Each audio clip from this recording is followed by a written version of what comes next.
Salut à tous, c'est Mickaël, je suis très heureux de vous retrouver dans cette nouvelle vidéo. Aujourd'hui, on va parler d'un sujet qui est très peu abordé dans la cryptosphère. Le fait de réaliser un plan pour pouvoir léguer ses crypto-monnaies en cas de décès. Allez, c'est parti!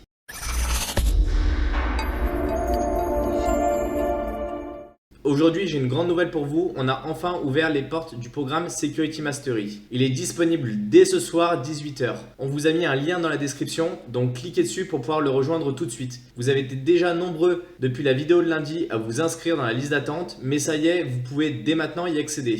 Aujourd'hui, on a fait une vidéo qui va parler d'une étude qui a été réalisée par Crémation Institute, qui est une société américaine dans la planification successorale. Le sujet principal de l'étude, c'est la création d'un plan pour pouvoir léguer ses crypto-monnaies à ses proches. Alors qu'est-ce qu'un plan pour pouvoir léguer ses crypto-monnaies à ses proches?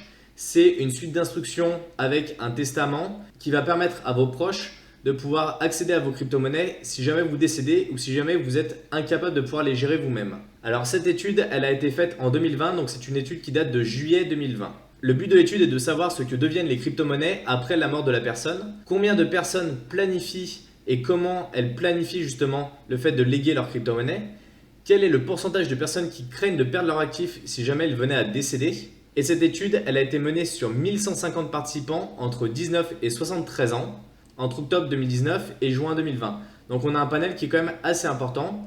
Et ce qu'il faut savoir, c'est que c'est la première vraie étude qui a été faite sur le sujet.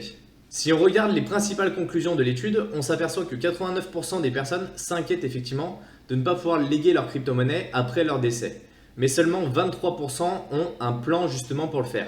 Alors pourquoi si peu de personnes le planifient? Il y a plusieurs freins à cela. La première, en général, les personnes nous disent qu'elles ont besoin d'un avocat. Aujourd'hui, vous êtes assez à savoir que les avocats ne comprennent rien au monde de la crypto-monnaie. Les régulations sont vraiment mal faites, surtout en France, d'un point de vue crypto-monnaie. Et donc, vous allez pouvoir déjà faire votre plan sans avoir besoin d'un avocat. Vous pourrez le faire valider dans un second temps par un avocat pour qu'il y ait une autre dimension juridique, mais vous pouvez tout à fait faire un plan qui est valable légalement sans avocat. Le deuxième frein qu'on rencontre le plus souvent, c'est le fait d'avoir besoin d'un tiers de confiance. Alors dans le monde de la sécurité, on va toujours séparer les pouvoirs. Vous n'êtes pas obligé de donner toutes les instructions à la même personne. On s'inquiète également de se faire voler plus facilement ses fonds. Si votre plan il est bien construit et dans la majorité des cas, c'est mal fait et c'est pour ça que justement nous sommes là pour vous accompagner. Si c'est correctement fait, vos crypto-monnaies seront accessibles uniquement après votre mort. Beaucoup de personnes nous disent qu'elles n'ont à l'heure actuelle qu'un faible capital et que ça ne vaut pas le coup d'aller faire justement un plan en cas de décès. Alors, il y a 12 000 millionnaires du BTC dans le monde à l'heure actuelle. Si on prend ne serait-ce que le cours du Bitcoin, une personne qui a investi 1000 euros dans le Bitcoin en début 2017, en fin 2020, elle avait plus de 18 000 euros sur son compte. Donc imaginez ce que ça peut être dans 3, 4, 5 ou 10 ans. Aujourd'hui, on estime qu'il y a plus de 4 millions de bitcoins qui ont été perdus à jamais, en partie à cause des personnes qui sont décédées et qui n'ont pas légué leurs clés privées pour pouvoir y accéder. Donc c'est vraiment des choses qui sont très, très importantes et c'est vraiment indispensable. Les plus technophiles nous diront que tout est possible d'être fait avec un smart contract sur Ethereum. Alors deux choses à redire à cela. La première, c'est que les contrats, on a vu qu'il y en a très régulièrement qui sont piratés, donc ce n'est pas une solution ultime. Et surtout, les contrats sont lisibles par tous. C'est-à-dire que le contenu du contrat, il est accessible à tous.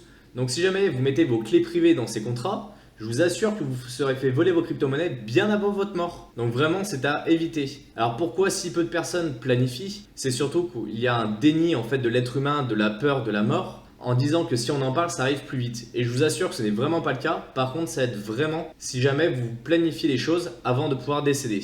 Pour revenir un petit peu au résultat de cette étude, on peut s'apercevoir que les jeunes générations sont 10 fois plus susceptibles de ne pas avoir de plan par rapport aux générations les plus âgées. Parce que justement, les générations plus âgées ont déjà plus cet aspect justement de la mort et vont plutôt anticiper cet aspect-là. Dans le monde des crypto-monnaies, les investisseurs vont planifier 4 fois moins que dans le monde traditionnel. Il y aura 4 fois moins de testaments qui sont réalisés dans le monde des crypto-monnaies parce que la régulation est encore assez floue, parce que justement c'est assez difficile et parce que les personnes ne le prennent pas encore trop au sérieux. Et entre les femmes et les hommes, ce sont les femmes qui vont planifier 2 fois plus justement en cas de décès, alors que pourtant c'est elles qui potentiellement vivent le plus longtemps, ce qui est quand même assez surprenant. Si on rentre un peu plus dans le détail de cette étude, on peut s'apercevoir que la plupart des investisseurs craignent de mourir avec leur crypto-monnaie. Il y a eu 4 points qui ont été soulevés justement par cette étude. La première, c'est des personnes qui n'y pensent jamais, donc là aujourd'hui c'est pas le cas dans l'étude. Le fait que ça traverse l'esprit, que potentiellement on peut mourir et qu'il faut faire un plan, ça touche majoritairement les jeunes, mais c'est pas pour autant qu'ils vont le faire. Les personnes qui vont être plus âgées, donc à partir de la génération X et la génération des baby-boom, vont y penser assez régulièrement. Et de façon constante, très peu, moins de 10% de toutes les personnes qui ont été interrogées le font. Donc on est vraiment sur des stats qui sont très impressionnantes. Et malgré cette étude, comme on vous le disait plus tôt, la plupart des jeunes générations, donc en dessous de l'âge de 40 ans, n'ont aucun plan. Entre 15 et 20% des personnes qui ont plus de 40 ans vont avoir un plan. Alors souvent ce plan c'est uniquement quelques instructions, mais ce n'est jamais fait correctement et ces instructions vont être totalement dénuées de sens et elles ne vont pas remplir tous les critères pour bien faire un plan. Seulement moins de 10% vont faire un testament. On s'aperçoit que c'est la génération des baby boomers, donc les personnes les plus âgées qui vont avoir justement un testament qui va être en place. Et moins de 10% de toutes les personnes qui ont été interrogées justement vont avoir une personne de confiance à qui elles auront donné toutes les informations. Donc on est vraiment sur peu de personnes, bien sûr, qui vont réaliser un plan, qui vont le faire correctement. Où les personnes vont stocker ces informations-là. Les informations pour pouvoir justement léguer ces crypto-monnaies, le peu de personnes qui le font, elles vont le léguer dans leur maison, soit sur ordinateur, un peu sur des clés USB, très peu dans des dépôts de sécurité et très peu autrement. Mais ce qui se passe, c'est que si jamais il arrive une problématique dans le ménage, par exemple la maison va brûler, il va y avoir une inondation et autres, la majorité des personnes qui avaient créé un plan vont perdre en fait ce plan. Si jamais la maison elle est vendue parce que la personne vivait toute seule et qu'elle décède, également ces informations-là risquent d'être perdues. Donc c'est vraiment très important également de dupliquer les instructions et de les compléter correctement. Concernant la partie de testament qui sont 4 fois moins réalisées par les personnes qui possèdent des cryptoactifs que par des personnes standards, cette étude elle a été faite par Caring, qui est une autre société dans la partie successorale aux États-Unis, et on vous mettra le lien dans la description de l'étude. De toute façon, on vous met le lien des 2 études dans la description pour que vous puissiez les retrouver et pour que vous puissiez justement creuser un petit peu plus en profondeur ces sujets-là.